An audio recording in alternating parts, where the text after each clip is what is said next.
are at Colossal Cave. We're right here. In Tucson, Arizona.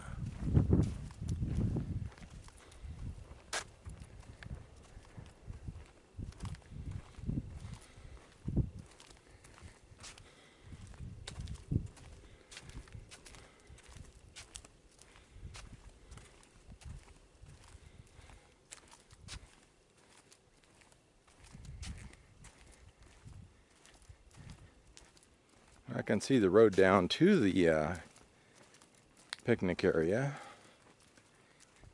A lot of green down there, so that the stream might be running. Yeah.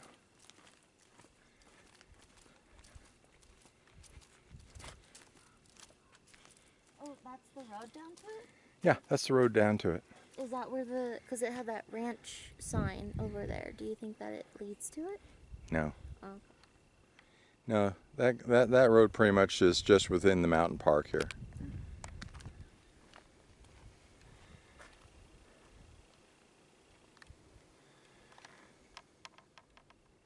Yeah, I'm not seeing, oh, you know, I think that might be the castle.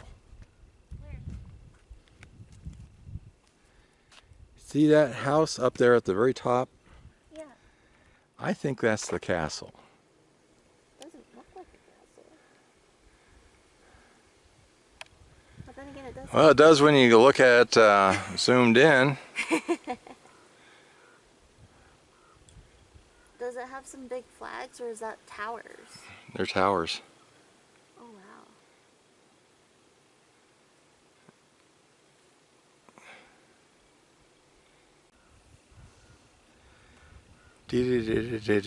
Back garden.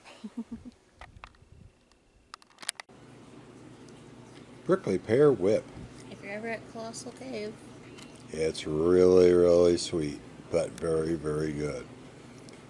Meow, prickly pear juice.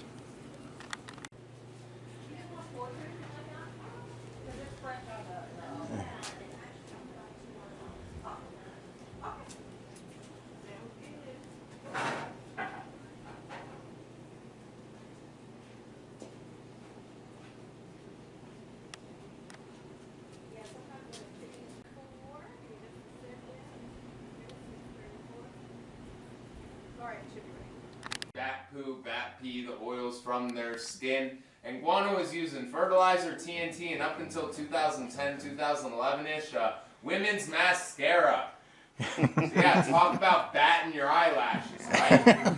Yeah, no, we do have 11 species of bat that use the cave. If you guys see one today, it'll most likely be the cave myotis or the Townsend big-eared bat. Cave myotis is about the size of my thumb. We call them our flying chicken nuggets around here, but they are a super small insectivorous species of microbat. Then the Townsend big-eared bat is slightly larger with the around, but to be honest, it is really hard to tell while they're moving what type of bat it is. So, another cool thing about a bat right here would be a stalagmite, because you might trip over him. Comes out of the ground. Stalactites and stalagmites are formed from calcite-rich water dripping off the ceiling for thousands and thousands of years. Think of it like an icicle, except this icicle requires the optimal water flow to grow a ½ of an inch every 100 years.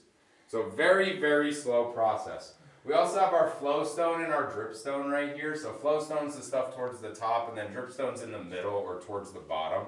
But flowstone and dripstone are also calcite crystal, formed from calcite-rich water dripping over these pre-existing rocks for thousands and thousands of years, sort of like a calcite shell. You guys see all the dust all over all of our rocks? Yeah, I'm not a bold-faced liar. A bat's been flying in here longer than people have been around dusting our rocks with dust, pollen, and other dirty stuff that provides a protective layer for the crystals. It also actually provides some friction that when the water is dripping down the crystals, it sort of sticks there for a second, allows that crystal a little bit of help growing.